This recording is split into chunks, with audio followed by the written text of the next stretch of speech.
Over this past year, we have been in a sermon series called The Plan. And in this series, we have looked at how God has worked through people and oftentimes despite people to work out his plan to ultimately bring redemption for his people. And today and then for the following 3 weeks, we're going to lean into one of my favorite stories in the Bible. We're going to dig into the book of Ruth. And as we've been studying and working our way through the Old Testament, I'm sure you've noticed that there is this greater story taking place, that something bigger is happening than just the specific people and the stories and the passages that we're studying. What we find is that as we study the Old Testament, there are themes and story arcs that repeat and weave through together, and they build upon each other, ultimately pointing to something that is greater and moving the story forward. Over and over again, we see people mess up and cause problems, and we see God work through those people and problems and past those people and problems to move his plan forward.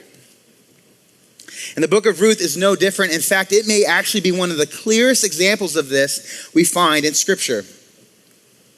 So my hope today is that you leave with a solid foundation and a clear understanding of what God is setting up through the story of Ruth, and that you leave encouraged by what God has done for you. So let's hop into Ruth chapter 1, beginning in verse 1. In the days when the judges ruled Israel, a severe famine came upon the land. So a man from Bethlehem in Judah left his home and went to live in the country of Moab, taking his wife and 2 sons with him. The man's name was Elimelech, and his wife was Naomi. Their 2 sons were Mahlon and Chilion. They were Ephrathites from Bethlehem in the land of Judah. And when they reached Moab, they settled there. Here we find the scene being set for the story that's about to unfold. We are told that this story is taking place in the time of Judges. If you've studied the book of Judges, you know that this story is taking place in a time when God's people weren't really following him. What the Bible tells us about this time is that in this time, people just simply did whatever they wanted. The book of Judges actually ends by saying, in those days, Israel had no king. All the people did whatever seemed right in their own eyes. Over and over again in the book of Judges, we see that God's people get involved and caught up in things that they never should have been. We see them reject God and anger him. Like in Judges 2, where it says, they abandoned the Lord, the God of their ancestors who had brought them out of Egypt. They went after other gods, worshiping the gods of the people around them, and they angered the Lord. It goes on in verse 17 to say, yet Israel did not listen to the judges, but prostituted themselves by worshiping other gods. How quickly they turned away from the path of their ancestors who had walked in obedience to the Lord's commands. This is a time period when God's people were not following him. And it is in this time period that we meet Elimelech, Naomi, and their sons. Now, to really understand what is being set up here, we need to look into the names of the people in this story. We have Elimelech, whose name means God is king, and Naomi, whose name means pleasant. These are great and very positive names, but what about the names of their children? Mahlon means sick or weak or sickly, and Chilion, his name means to waste, pining, and some would even say it means crybaby. We see that this older generation, their names are very positive, and together they point to the idea that when God is king, when we follow him, our outlook is bright, it is pleasant. But what we know about this story is that this is taking place in a time when God's people weren't following him. And this is reflected in the names of the next generation. It is a reflect in their outlook not being not so pleasant. The outlook of God's people has shifted, and this younger generation is marked by negative statements such as sickly and crybaby. God is reminding us that when he is our king, things go better for us. But when we reject him, things don't go well for us. We are told in verse 1 that there is a famine in the land, and this is incredibly significant as it gives an explanation for why Elimelech would leave Israel for Moab. But it also is pointing to the fact that this is a wicked and corrupt time in Israel. You see, Elimelech and his family are from Bethlehem, and the name Bethlehem means house of bread. And this is a really incredible name because it has both a literal meaning and it has a meaning that points to what God is ultimately working out. Bethlehem is called the house of bread because it was a region that was fertile and they were able to grow a lot of wheat. And subsequently, they had a lot of bread. This was a better off place to find yourself. And later in the book of Ruth, we are going to see the significance of the amount of wheat that is grown in Bethlehem. But not only does the name House of Bread have literal significance in that they had bread in Bethlehem, we know that down the road, Jesus would be born in Bethlehem. And Jesus is the bread of life. And when we celebrate communion, we are following Jesus' command to take the bread that represents his body being broken for us. So the house of bread, Bethlehem, is pointing to Jesus, even though this story takes place long before he is born. And we need to understand the significance of famine in the Bible. Famines were often God's way of getting his people's attention. It was a form of course correction for his children. We don't have time to get into all of this today, but understand that when God's people suffered famine, it was God saying, hey, you're being disobedient and your disobedience is going to lead to more suffering. But I have better for you if you just return to me. So in this story, we find Elimelech and his family in Bethlehem, the house of bread, where they should have had plenty, and yet they are suffering from famine. And so Elimelech looks across the Dead Sea into the country Moab and decided to take his family there because he believed it would be better there than in Israel. And to really understand the significance of Elimelech taking his family from Israel into Moab, we actually have to go back to Abraham and Lot. You see, Elimelech and his family are descendants of Abraham. They are Israelites. They are children of the covenant that God gave to Abraham. Remember, God said to Abraham, I will bless you and I will use you to bless others. I will protect you and your descendants, and those who oppose you, I will deal harshly with them. God promised to protect and to provide for Abraham and his descendants. We see him provide land for his people through the promised land.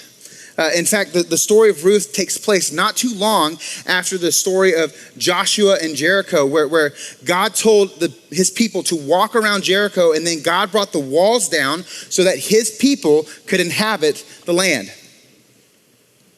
And in the story of Jericho, we learn about a woman named Rahab who was a prostitute, and Joshua had sent a couple spies into Jericho, and she decides to hide the spies and to protect them. And because of what she did, God actually spared her from the destruction of Jericho.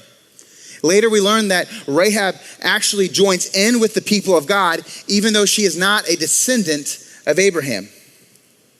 And what's really cool about Rahab is that someone we're going to meet later in this story is Boaz. And Boaz's mother was Rahab, which is just more foreshadowing that God is using to point to the greater thing that he is doing.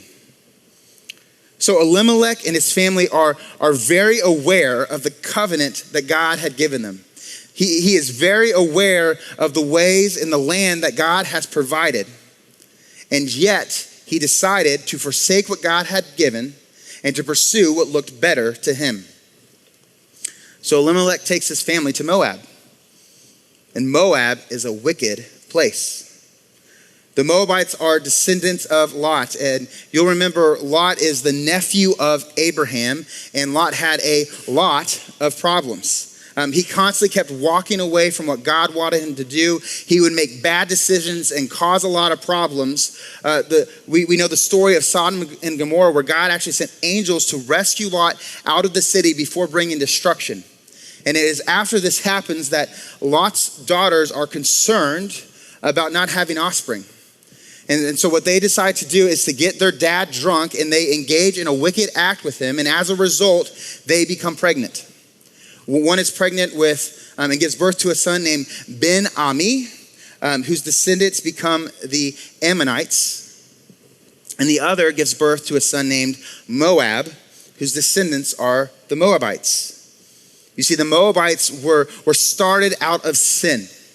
And they constantly opposed God and God's people. In fact, when the people of Israel were trying to get to the promised land, Moab refused to let them pass through their country.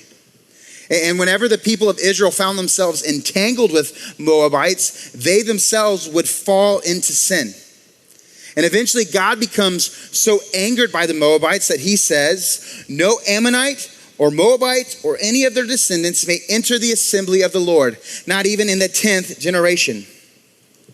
It is safe to say God didn't want his people to be involved with the Moabites. And yet, Elimelech took his family to Moab. And things didn't go well. Then Elimelech died, and Naomi was left with her 2 sons. The 2 sons married Moabite women. One married a woman named Orpah, and the other a woman named Ruth. But about 10 years later, both Mahlon and Chilion died. And this left Naomi alone without her 2 sons or her husband. Elimelech dies, and then his sons marry Moabite women, which is something God told them not to do.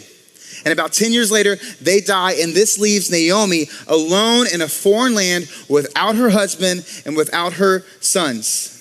And you have to understand that this is the worst case scenario for Naomi. To be widowed in that day and age meant to have nothing. When a woman lost her husband, it was on her sons to protect and to care for her. But Naomi had also lost her sons. She had nothing, and there really isn't a system in place to take care of her. Now in Israel, there were some systems that would have provided something for her, but Naomi isn't in Israel, she's in Moab. And the people of Moab have no obligation, they have no commitment to care for her. So here's Naomi, alone in a land that is not her own.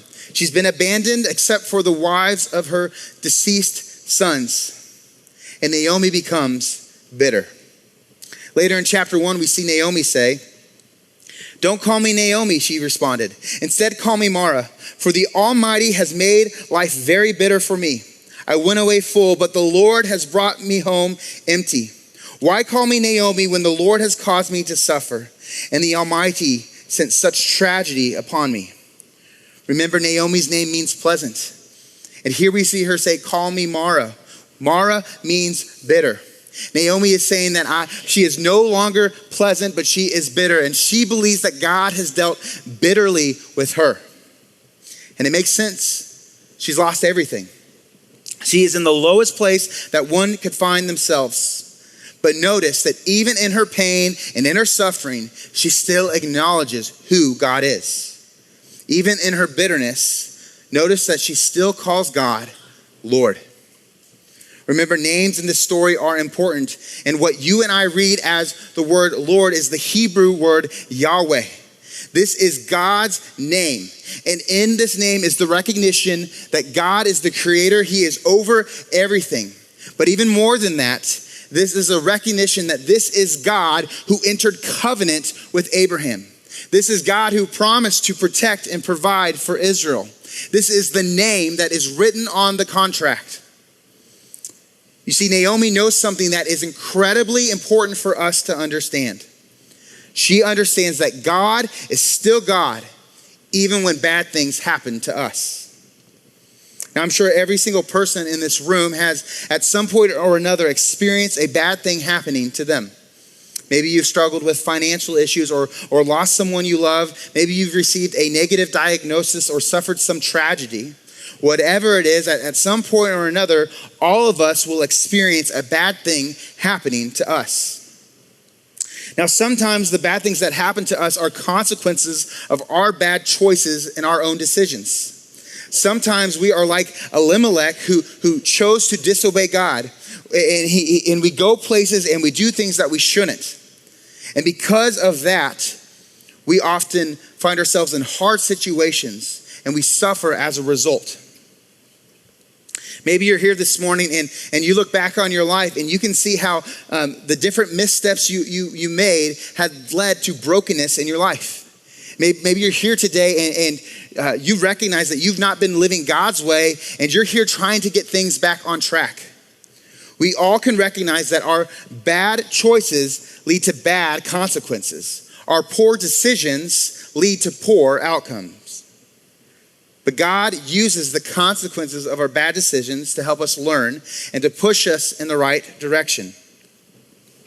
My son Ezra is 5, and often when we're out and about, I let him get a toy or a treat. And not too long ago, we were actually at a gas station, and they had this little toy on the shelf that he really wanted. Now, this toy was really cheaply made. It was cheaply made and overpriced, and it was just a piece of junk. And he really wanted it. Now, I have a special place of hatred for these types of toys because they always break and someone ends up crying and it's just not worth it. And so I saw an opportunity to teach my son a lesson about value. And so I said, hey, I know you want this toy, and yes, you can buy it, but later today we're going to go to Target. And if you choose not to get this toy, I will let you pick out a Lego set at Target. Now, Ezra loves Legos, and so I was sure that he would choose to get a Lego set versus getting this gas station toy. And you know what he picked? The gas station toy. And I really didn't want to buy this, so I doubled down. I said, hey, look, I know you really want this, but I think you should pick the Legos. And I think the Legos are so much a better option that I will actually let you buy 2 sets of Legos. Now, here I think I really got him because the obvious math is that 2 is better than 1. And so I'm thinking he's going to clearly pick 2 Lego sets. But he stands his ground. And he says, no, I want this toy. So we buy the toy. And later that day, we're at Target and we're going through our list. And I just hear Ezra say, hey, Daddy, you know how you said I could have 2 Lego sets if I didn't get the gas station toy? Well, I think I want to do that now. And so I'm faced with a decision. I can either be like the most fun person in the world and say, you know what? Yeah, you made a bad decision, but let's go ahead and get the Legos too. Or I can help my son learn that decisions have consequences. And so I say, no. I say, you made a choice and we're going to live with this choice. Do you know how he responded? He was not happy. I'm going to quote him. He said, you are a very, very mean daddy.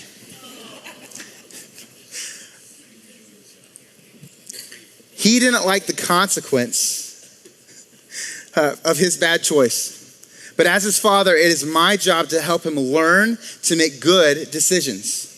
So I needed to let him experience some disappointment so that he might grow and make a better decision next time. Our choices have consequences, and God uses those consequences to help us realize the error in our decisions. But sometimes bad things just happen to us. And the reality is so much of life is outside of our control. There are tragic things that happen to people, and like Naomi, you may find yourself suffering, not as a consequences for something you've done, but because a bad thing just happened to you. You might find yourself sick or the victim of someone else's actions. You might have lost everything in an accident. I grew up in Joplin, Missouri, and in 2011, Joplin was hit by a huge tornado. And they actually just put out a Netflix documentary about this, and my wife and I sat down to watch it, and I couldn't get through half of it because the imagery just kept bringing up feelings and memories of witnessing the suffering and the loss. One of the memories that I will never forget is I was working with a cleanup crew in the days following the tornado, and we were turning a corner onto a street that cut all the way across town. And I remember as we were turning onto the street and we cleared the building that was there on the corner, I was just awestruck because I could see all the way across town, about 7 miles. And initially, I'm just overwhelmed at how far I can see and just how empty everything was. And then it started to click for me why it was that way. Because all the houses that normally obstructed my view were completely destroyed. Hundreds and hundreds of homes were completely demolished. Now there's something to think about with these homes being demolished, is that some of these homes did belong to bad people. People who, in our human sense of justice, we might say they had it coming. People who were involved in horrible things, and we might think they deserve some suffering or calamity. But the reality is that most of those homes belonged to good people who didn't deserve it. And it's not like there's something they could have done to have that not have happened to them. There's no way to tornado-proof your house except for living completely underground. And it's not like the natural consequence for somebody's actions is to have an EF4 tornado rip through your house. And yet it still happened to them.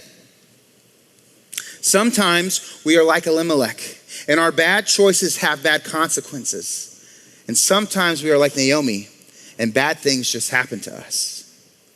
And yes, there are consequences for our bad choices. And yes, bad things can just happen to us. But regardless of how we find ourselves in that hard place, the reality is that God is in control and is still working out his plan. You know how sports coaches often just get stuck on that one idea or that one value, that one quote. I had a basketball coach when I was younger who he had this saying, and he said it every practice, he said it every game, and he would say, life is 10% what happens to you and 90% how you respond.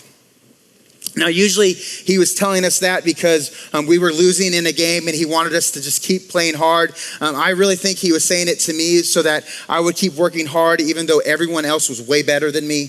But the reason that sentiment resonated was because it is rooted in truth. You are not in control of what happens to you. You are in control of how you respond. Now, when Now, it wasn't Naomi's fault that her husband died. It wasn't her fault her children died. It wasn't even her fault that she was in Moab. Elimelech made that decision. It would have been really easy for Naomi to reject God, to say, I can't believe in a God who would let this happen to me. How easy is it for us to reject God because he doesn't do what we want? How often do we see people walk away from the faith because God isn't who they think he should be, or he doesn't do what they think he should do? How many times have we seen people say that they can't believe in a God who lets bad things happen? Naomi could have completely walked away from God. She could have completely turned her back on him. But even in her suffering, even though she is angry and bitter, she still recognizes that God is Lord. This is probably why she's bitter. She knows who God is. She knows that he is all powerful. She knows that he is over everything. She knows that he could have kept her husband and her sons from dying, but he didn't. When God doesn't do what we want, or when he allows us to endure hard things, it is easy for us to walk away from God. We all probably know someone who has walked away from God, rejected him, even denied his existence because they cannot accept that God would allow suffering. And so what we often find are people who deny that God exists, yet are still angry at him. Because deep down, we know the truth is that it's not that God isn't real. It's not that he doesn't exist. He's not who you think he should be. He is not a God that you can control. He is not a God made in your image. You cannot hate who you don't believe exists. The reality is it doesn't matter how you feel towards God. You cannot make him not be God because he is God and you are not. And so even though Naomi is bitter, she still recognizes who God is. And God remains faithful to Naomi. You know, this morning we focused a lot on Elimelech and Naomi and their sons, but the truth is the star of the story is Ruth. And it makes sense, the book is named after her. Ruth is one of Naomi's daughters-in-law, and really all we know about Ruth up to this point is that she is a Moabite and she is now widowed. and Orpah and Ruth, having married into Naomi's family, are now in a sense stuck with her. And Naomi hears that things are improving in Bethlehem, and so she decides to return there.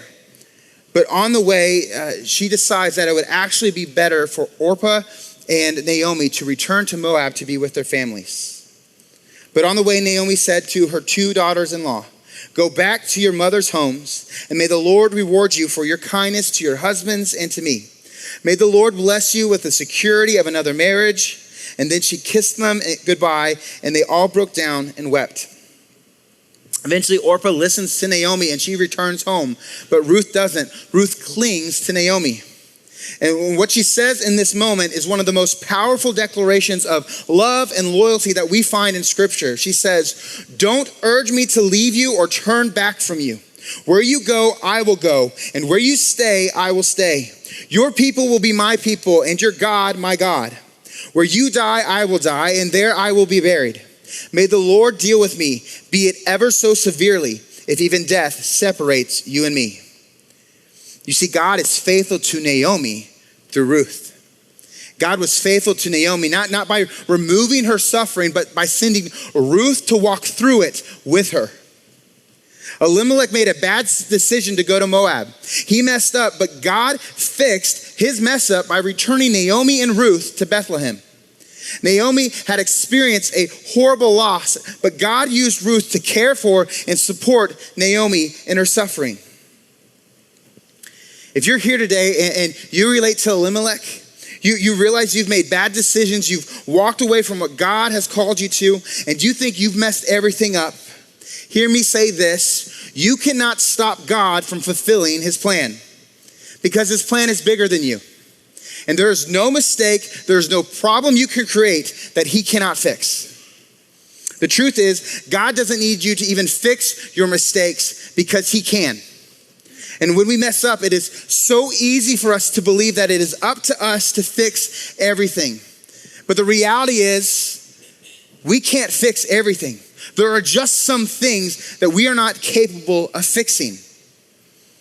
Now, I'm all for personal responsibility and for owning your mistakes and working to fix the things we break. It is good to admit when we mess up. It is good to ask for forgiveness. It is good to improve yourself. It is good to reconcile with others. But the reality is, we can't fix all of the things that we break. And when we think that it is up to us to fix the things that we just cannot, we find ourselves in a place of despair. But God can fix what you break. And he doesn't even need you to do it. You see, Elimelech made a bad decision. He messed up. He took his family to Moab, a place they never should have been. And his actions had bad consequences. His actions negatively impacted Naomi. But in this story, Elimelech dies and he doesn't fix his problems. But God uses Ruth to fix what Elimelech broke. And so if you're here today and you are overwhelmed by the reality that you have broken things that you cannot fix, you are wrapped in guilt and shame, you find yourself in a place of despair, surrender those things to God and watch him work them out. Maybe you're here today and this morning, you are like Naomi, you are hurting. You have suffered and you find yourself struggling. Maybe a bad thing has happened to you. Listen, God has not abandoned you. He's not punishing you. He doesn't hate you. He loves you, and he is going to use the hard thing you are facing now for good. He will use what you are dealing with now to bless others and to build up your faith. Not too long ago, we looked at the life of Joseph, and Joseph suffered bad things happening to him. You see, his brothers sold him into slavery, and through that process, God ultimately brings Joseph to a place where Joseph is now in power and authority over his brothers. And he says this to them: "You intended to harm me, but God intended it for good to accomplish what is now being done, the saving of many lives." You see, God used Joseph to save many people from famine, and he used the bad things that happened to Joseph to get him there. God used the bad things that happened to Joseph to bless others. And Joseph could have been angry at God for allowing him to suffer the way that he did, but instead he allowed God to work in him and through him, and he found himself in this place to help others. And Joseph grows in his faith to the point where he can recognize and declare that God was using the bad things that happened to him to work out the greater plan that God was working. Joseph's outlook is what we see in James chapter 1, where it says, "Consider it pure joy, my brothers and sisters, whenever you face trials of many kinds, because you know that the testing of your faith produces perseverance. Let perseverance finish its work so that you may be mature and complete, not lacking anything." God uses the hard things we face to help us grow. He uses the challenges we face to build up our faith. So as we go through trials, look and see how God is working in you and building you up so that your faith might be a testament to those around you. And if you're in a place of suffering and sorrow this morning, give it to God. He will use it for good. He will use it to build your faith. He will use it for something bigger than what you are dealing with now. You see, God used the hard thing that Naomi experienced. He used her suffering for good. He used her pain and the bad things that happened to her for something bigger than her. God used Naomi's suffering to get Ruth to Israel. And God is going to use Ruth in an awesome way. You see, Ruth, the Moabite, will eventually become the great-grandmother of King David. And it is through David's line that Jesus would be born. Jesus, the Redeemer of the world. You see, your mistakes are not too big for God to fix. And your problems are not too big for God to handle. If it wasn't for what Naomi experienced, if it wasn't for Elimelech's bad decision to take his family to Moab, Ruth wouldn't have been with Naomi. Ruth wouldn't have been in the place that she needed to be to stand by Naomi and to go to Bethlehem. Without the bad things that happened to Naomi, Ruth wouldn't have been in the place that she needed to be to show us what it looks like to demonstrate sacrificial love and to stand by somebody in their suffering. What Ruth does is not just loyal, it is sacrificial. It was costly for her. It was a complete reversal of position. You see, Ruth took Naomi's place. Naomi was a widow in a foreign land. She had lost her husband, lost her sons, and she had no support in Moab. But when Naomi decides to return to Bethlehem, Ruth insists on going with her, even though it means becoming exactly what Naomi was. Ruth willingly trades places with Naomi. See, Naomi had been a foreigner in Moab. Now Ruth would be a foreigner in Israel. Naomi had been a widow in a strange land, and now Ruth would be a widow in a land that despised Moabites. Ruth was essentially giving up her future. In Israel, Moabites were hated and excluded. Ruth was walking into a place where no one would welcome her. No one would trust her. She was trading her safety and security for shame. She was trading her comfort for loneliness. She was stepping into rejection, also that Naomi wouldn't be alone. And this stunning act of love is a powerful foreshadowing of what Jesus did for us. You see, Jesus took our place. Like Ruth, Jesus stepped into our suffering. Like Ruth, Jesus became an outsider. Like Ruth, Jesus bore shame that wasn't his to bear. But unlike Ruth, Jesus didn't just share in our suffering. Jesus took upon himself the full weight of our guilt and our shame.